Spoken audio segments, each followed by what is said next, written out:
Hi అండి, welcome to my channel. ఈరోజు మనం చేయబోయే రెసిపీ క్యాబేజీ ఫ్రై. కొత్తగా వంట చేసే వాళ్ళకు కూడా ఎంతో ఈజీగా అర్థమయ్యే పద్ధతిలో ఈ క్యాబేజీ ఫ్రై చేద్దాము. ముందుగా స్టవ్ వెలిగించి కళాయి పెట్టుకొని కళాయి హీట్ అయిన తర్వాత మనం 2 స్పూన్ల ఆయిల్ వేసి ఆయిల్ హీట్ అయిన తర్వాత మనం పోపు దినుసులు, కొంచెం జీలకర్ర, కొంచెం మెంతులు కొంచెం ఫ్రై అయిన తర్వాత ఎండుమిర్చి, కరివేపాకు వేసి కొంచెం ఫ్రై అయిన తర్వాత మనం కట్ చేసి పెట్టుకున్న ఆనియన్స్ ముక్కలను వేసి కొంచెం ఫ్రై అయిన తర్వాత మనం కట్ చేసి పెట్టుకున్న క్యాబేజీ ముక్కలను ఇందులో వేయాలి.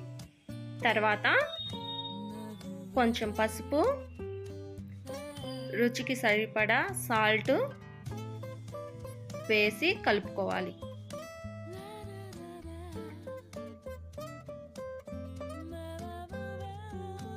తర్వాత మూత పెట్టి కొంచెంసేపు మగ్గనివ్వాలి.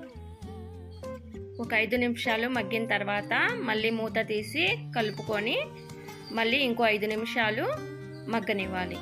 తర్వాత చిన్న రోలు తీసుకొని వెల్లుల్లి రెబ్బలు, కారము, ఉప్పు వేసి కచ్చాపచ్చగా దంచుకొని పక్కన పెట్టుకోవాలి. తర్వాత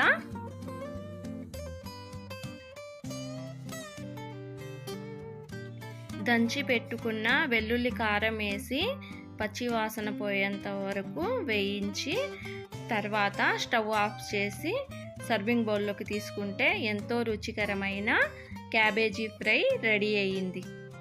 ఈ వీడియో ఏమైనా మీకు ఉపయోగపడితే సబ్స్క్రైబ్ చేయండి, లైక్ చేయండి, షేర్ చేయండి, కామెంట్ చేయండి. Thank you all.